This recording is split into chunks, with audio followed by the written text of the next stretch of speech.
So when I was a kid, a big treat would be my dad, he would go to the store, get a bag of beef jerky, and I knew it was gonna be a good night because it meant that the old man was, in a good mood. We'd share some beef jerky, maybe watch some TV westerns together. There was fun to be had. So for me, making beef jerky at home is still a treat because it's kind of cool that I can make the stuff that you can get at the store. It has like 6 ingredients versus 26. And it's actually a healthy snack. You can get a lot of protein, all these keto things. This is definitely keto. It's all meat. And it tastes great. So I use a recipe from Chef John at Food Wishes. That's the one that I like. You pick your recipe. It doesn't matter. They're all pretty much the same. But the important thing is that, hey, we're Kamado chefs, right? So we have access to great temperature control, some good smokiness that we can add to that meat. And it's a thing that a lot of other grills can't do because we can keep a nice low temperature. You're shooting for 175, about 3 to 4 hours. 3 if you want more chewy jerky, closer to 4 if you want something that's a little more crispy, that's really desiccated, dried out. Either way, it's gonna be good. I like to make a little bit of both, and depending on how your pan is, you'll get like the more crispy parts on the outside, and the chewier stuff in the middle. So yeah, I'm gonna show you. All right, so here's the real secret of my beef jerky. You'll notice these are all nicely sliced. Why? Because I put cold meat that I had put in the freezer. Cold meat is easier to, and I mean like almost frozen cold meat is easier to slice than warm meat. And then, as you can see, this is all sliced up. You can kind of see the slices there. Rather than just throwing this in a bag and this marinade, what I'm doing is coating every single one of these. And when you may be saying, well, what a monumental waste of time. Well, maybe if, if it's not important to you to have marinade in every single one of these, but what happens is when you put a big hunk of meat like this in a marinade, you see how these guys will kind of stick together. You see that? Even though this has been sitting in here, you can see this hasn't gotten any marinade, and that will happen if you just throw something into a bag like this. So by taking the extra time, I mean, you're making your own beef jerky, for God's sake. So if you're willing to take the time to do this, I'm sure you're willing to take the time to do a little bit of extra marinating to make sure that your meat is fully coated. All right, so this sat overnight. As I said before, I had too much in that bag, so I ended up putting it in this kind of baking pan that has a nice sealable lid.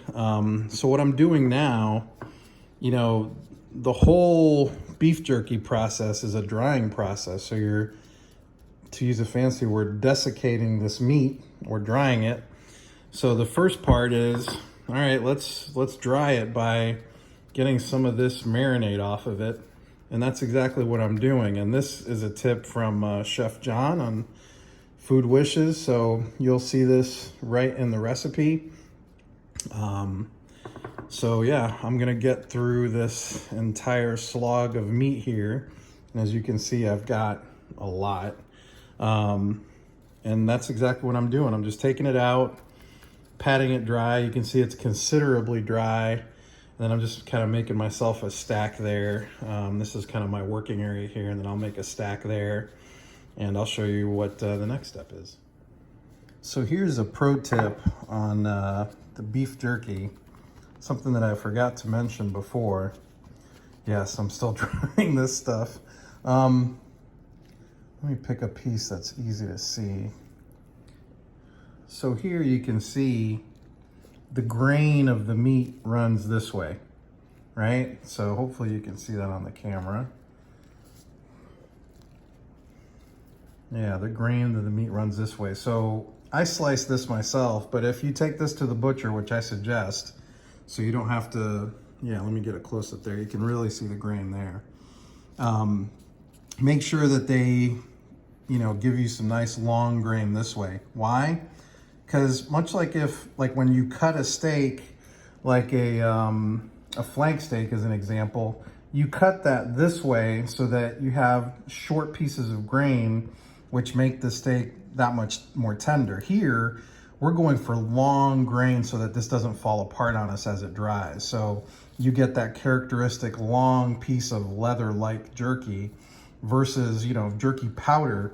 If I was to slice this way, those little tiny grains would kind of contract and then I'd end up with jerky powder. So that's an important step. But whether you slice it yourself like I did, which, you know, obviously requires a slicer then, or what I would suggest is have the butcher do it for you.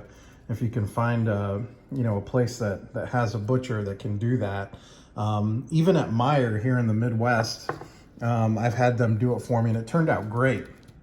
In this case, I got this from Costco and they won't do it for you. So I just busted out the slicer, which I use to slice my homemade bacon. And that's just an important thing to remember. You'll notice these you can see the grain of the meat running long way. Really important. All right, so here is my mountain of sliced, marinated meat. You can see the grill is right out there waiting for it. So what now? Well, so now I'm gonna put it in this rack. So I've got 3 of these that stack on top of each other. And what I'll do is put it right on top of there. So yeah, there's rust underneath there on the rack. That's just like a drip thing, but these are nice and clean, the racks are. And so I will put this now dried meat on here, and that will get those little telltale crisscross things, just like, you know, the beef jerky that you buy at the store. But the beauty of this system, and I just got this like at, I don't know, Cabela's or something like that. You know, you can use if you've got like dry or cooling pans, and you won't get in trouble using them for this. You can do this. Now, the tough part is that you likely want to make a lot of this stuff because, as I said before, it kind of, you know, as it dries, you lose a lot of volume. So this has 3 racks here that will stack on top of each other. I'll show you what that looks like.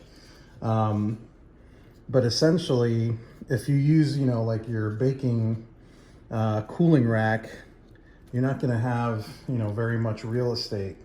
And so that's why, you know, these that you buy made for this purpose, and they're cheap. They're very inexpensive. They always have 3 tiers because they're cognizant of the fact that you're going to have, you know, a lot of meat to dry, and then it just doesn't go a long way. Now you'll notice I'm kind of making a jigsaw puzzle here. It's okay, as Chef John says, if these touch, just don't let them stack on top of each other, because then you'll inhibit the drying process. And this is all about drying. Now, in the Chef John recipe, you know, these are not Kamado grill masters like you and I. They're just throwing this in the oven, which makes me sad. We are going to put this on a beautiful Kamado smoker. I've got some smoking chips that I threw in there for a little added flavor. The ones that I'm using today are the Jack Daniel's chips because I really love what that whiskey flavor does to the smoke. I mean, if you could eat the smoke itself, you would. And that just imbibes a really nice flavor to your meat. So you can see I'm getting quite a bit on here, you know, and it gets trickier here as, as I run out of room. But these racks are great. So I'll do this threefold, and I'll show you what it looks like when I'm throwing it on the Kamado. All right, I know you see that the grain there, and I did say triplicate, right? So there's your 3 racks of meat, and here's our smoker of choice today, the Kamado, and oh baby, look at that smoke. Brought to you by Jack Daniel's whiskey barrel smoking chips. So let me throw this on here. All right, so you can see these babies are on here. I've got about 175 on my temp. So I'm gonna close this so I don't lose my temp. And these guys will cook for about 3 to 4 hours. I'll just keep an eye on them and look at appearance. So yeah, you'll see this temperature start to climb back up. See you in a while. All right, so it's been about an hour. I thought I would peep these and see how they're doing. Oh yeah, that's rendering nicely. Yep, excellent. You can see the temperature looks like it's pretty stable, right around that 175. I'm happy with that. And of course, you know, you can't eat beef jerky for dinner. So making some wings, let's peep on these, see how they're doing. Nothing wrong with that. All right, I'll let those cook a little bit and then flip them. That's another video for another day. Oh, look at that grain on that beef jerky. Yeah, you see how that huge pan of jerky turned into this, I mean, it just shrunk up, dried up. It's exactly what you want. You want that almost leather-like look to it. Of course, I had to sample it, so I can confirm that the flavor is on point. So yeah, it's easy to make. This will store. You can just keep it in a airtight container. You do not have to refrigerate it. It'll keep because of the salt content and the fact that it's dehydrated. So beef jerky, eat like a cowboy.